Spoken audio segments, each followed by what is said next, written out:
empowered by the state churches. In 220, Origen introduced infant baptism.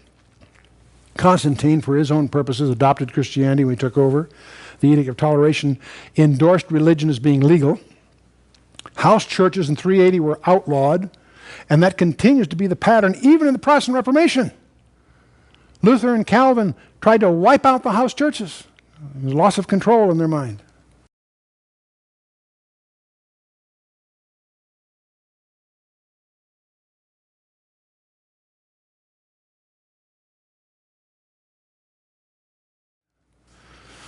In 431, the Council of Ephesus, Mary was then instituted Mary worship as the Mother of God and all that. And then, so as the state churches see all this starts getting enforced. Leo the Great, of course, became the so-called Bishop of Rome. Valentian confirmed as a spiritual leader of the Western Empire. This is just a recount of what we talked about last time. Then they started adopting a common priestly code about 500. Justinian, the state ordained church. The state now not only permits it, it now ordains it. And you have the first pope title goes to several different claimants. Kissing the Pope's foot begins in 709. Worship of images and relics develops in the 8th century.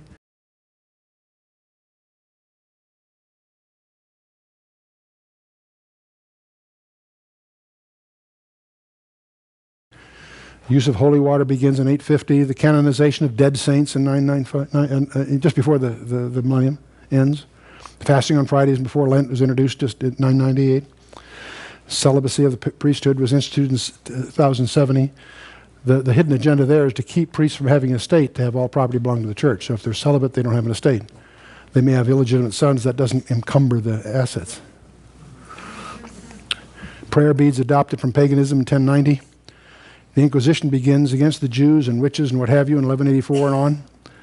And 1254, they officially established the sale of indulgences and so on.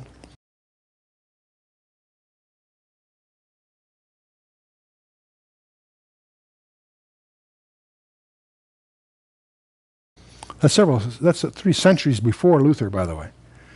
1215, transubstantiation of water and wine. 1229, the reading of the Bible forbidden to laymen in 1229 and on. 1414, the communion cup forbidden to lay people. 1439, the doctrine of purgatory was decreed.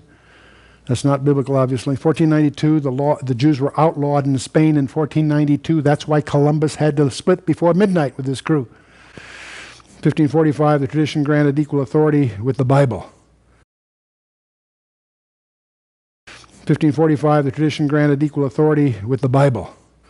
That's where it starts to get shredded. Even in Judaism today, the whole Kabbalah really repudiates and goes contrary to the Torah upon theoretically it's based, because they start mixing it with traditions, and as we say in the computer business, you torture the data long enough, it'll confess to anything. And of course, that brings you to 1517, Luther's 95 Theses. Actually, the winds of Reformation started a couple centuries earlier, but it was one of these crystallizing events, which led to Zwingli and Melanchthon and Calvin, John Knox, and others. And we have the reversions then to traditional forms of worship get persecuted. The Anabaptists get slaughtered and so forth. And Springfield was outlawed, disciples jailed, and so forth. In 1600, we had 40 translations from the Latin Bible. That's putting the Bible into people's hands so they can go to the real authority. 1,700 of the Huguenots murdered. One of the leaders executed before 10,000 witnesses. So 4th century, we had it canonized by the state. Independent fellowships are, outlawed and persecuted. Then we have the Reformation. They did a marvelous job on soteriology, the doctrine of salvation. But the other traditions are ignored, namely eschatology and so on. And even the Protestant leadership continues to persecute deviant groups adhering to biblical doctrines.